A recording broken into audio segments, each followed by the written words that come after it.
I read a lot. And when you read a lot, you come across things and, not sure of what's real, what's not real. And that's why you hope other people are reading and going through this information and saying, well, is this real? Is this not real? How do I see this? So with that, I'm going to take you through just some information I've come across over the years that you tell me what you think. If you've seen these before, not seen these. Now, look, there's some controversy about some of these, but, that's with anything. And if you're trying to keep a secret, wouldn't you say that they're lying if some of your secret information got out there? So with that said, let's just take a look. This is called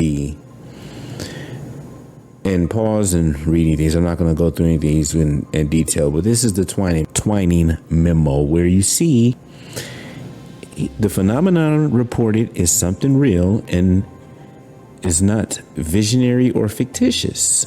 Talks about this and who is doing this? Well, General Twining, and you'll see his name and other stuff as we come across. But this is material scientist at Wright's Patta 4, September of 47, which would have been after Roswell, if it's something like that happened. And I'm not sure and go through with all the personnel, T2, Aircraft Laboratory Engineering Division, and Air Institute of Technology Intelligence Office of Engineering Division, Aircraft Power Plant. But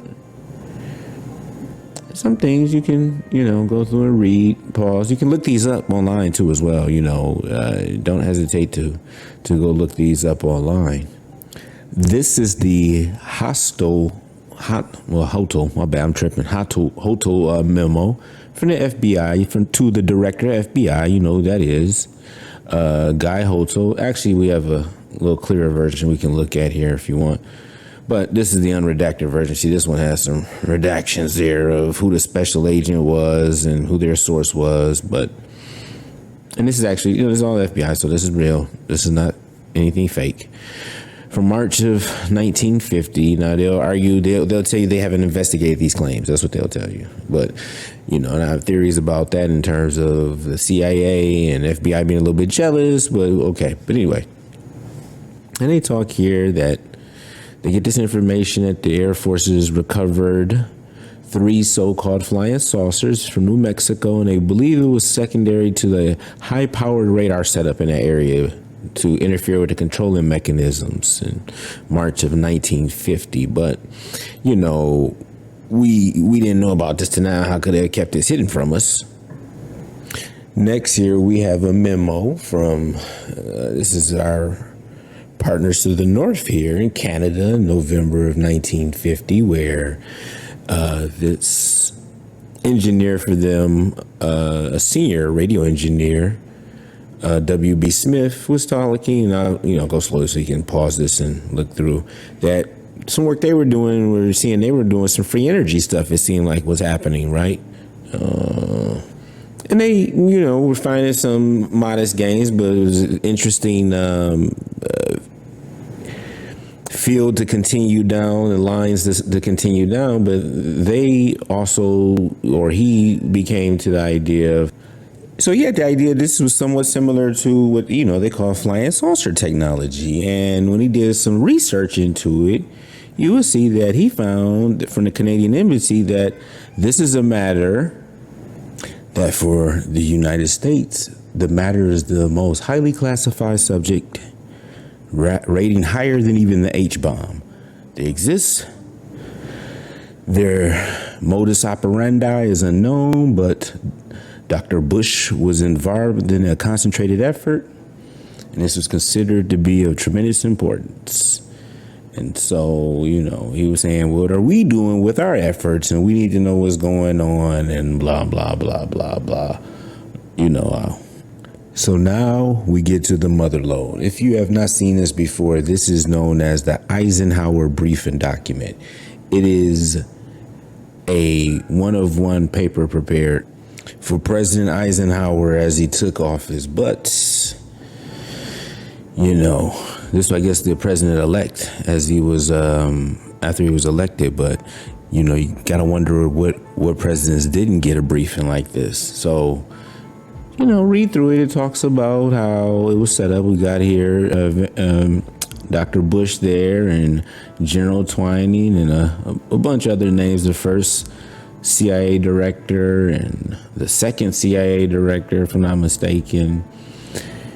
It talks about that, kind of I think it was Kenneth Arnold story. I don't know if they even mentioned him or not. Civilian pilot, they just said. And then talked about some, quote unquote crashes and recoveries that occurred. But now I'm going to go through this quickly so you read, well, let me go. Sorry about that. Pause it and read it, of course. Whatever you need to read. And then I'm going to play while I talk a little bit about this. It's also interesting. I couldn't find this page, so I had to kind of get out of the way, which also you get some words by Stan Friedman on there, kind of his thoughts on it. So, same deal here, pause and read as necessary. But this is, so the FBI has been given this document by several people, like, oh my God, how could this get out in the public? And they have debunked it and tell you that it's bogus. But if you read through, you will see that their debunking was going to the Air Force Office of Special Investigations and to tell them that this was false. So if you but I'll let it play through so you can see for yourself, and you can look all this stuff up. You can find any of this stuff, all open source information. I would love to see some of the truly leaked classified stuff that some people may have that, are not available to the rest of us. But, it is what it is. So anyway, feel free to go through and research. They'll discount this, but, wouldn't you if you... if this, how somehow somebody had let this information out into the public, you'll be doing whatever you can to make them think it's fake as well. But I'm trying to make sure you can have time to go through it and pause and read everything the FBI went in as well. But somebody went through a lot of work. If I think I just kind of like, I already got copies of that, so you don't need me to go slow through this. All right. So that brings us into December of 53, and this is from Brigadier General Burgess, the Deputy for Intelligence, Air Defense, and he's talking to, I forget who he's talking to. This information here. Thank you, CUF on Computer UFO Network. Some good information they had online. Colonel Perry here, Director of Intelligence, and feel free to go through and read this, what you're saying. Per what we were talking about, some things that we don't understand out there, about 10 to 20%, and you guys don't try to explain that. You send the information on up to us. We'll take care of how to explain that. It's probably some birds, something like that. Hold on a second, I make that a little bit better for you. I feel like it's hard to read that bottom one there. We'll go ahead, read that. Read that if you enjoy. Now, we have to thank Dave Grush in the recent House Oversight Committee, subcommittee, or sub hearing, whatever, blah, blah, blah, blah, blah. Should be get the information out. But I discussed that. I've already discussed my feelings on that. But we'll talk here. This is the United States Soviet Union nuclear arms treaty of 71, and it's been updated, sometimes. But let's look here what they got. Situation 2, detection by missile warning systems of unidentified objects. If such occurrence could create a risk of outbreak of nuclear war between the USA and the USSR. Short message to be transmitted. Adam 222. Text a full message. What's wrong with me today? It's getting late. I'm sorry. I apologize. Our missile warning systems have detected unidentified objects, and this occurrence could create a risk of outbreak of nuclear war. This message constitutes notification in accordance with, I'm not going to read through all of it, but we request urgent clarification. So he was saying that someone should go and figure out, how many times did you guys have to put the Adam 222 message between the United States and the USSR. I agree. As we continue this stroll down memory lane, we'll move forward to the 80s in 1983 and a letter from, and I have a clear version so you can read it, the clear version. Let me go slow, but blah, blah, blah. So you can see everything there. That is not trying to trick anybody or anything. This is what I'm reading. Like I said, read it and tell me what you think. Nobody writing anything down, but they did. Tell me what you think in this.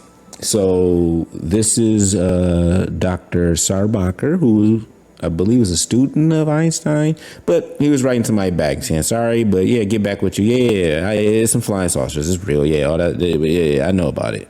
I don't know about the dates, but if I did, von Neumann's involved, Bush involved, and I think also Oppenheimer involved as well. He said, hey, I used to help out with it, and he go through it, you'll get through. You may have had Dr. Brown and stuff. He's just nonchalant about it, though. And he's $1 a year, man. So he seemed like he was just more of a consultant, wasn't really, brought in and stuff, but he was a smart guy. So they wanted to, see what was up. And this back probably when they were trying to just go around and getting everybody the help that they could, but then they probably just got quieter and quieter and quieter with it. So he's like, yeah, I don't know why they're lying about it. It has a high classification, but other than that, here you talk about how you think they were constructed like insects. That's crazy. But, it's just the ramblings of an older man. I think he was like, I'm going to probably show him put some stuff up on the screen at the same time, show pictures of these people and stuff as I'm doing this. But, I think he was in his 80s as he wrote this back, but it seemed pretty clear to me. And then, I think we go back to this other one was typed. Maybe I had somebody type it for him. I don't know that. He told him he told him Bush's name was incorrect as he had it, so check the spelling.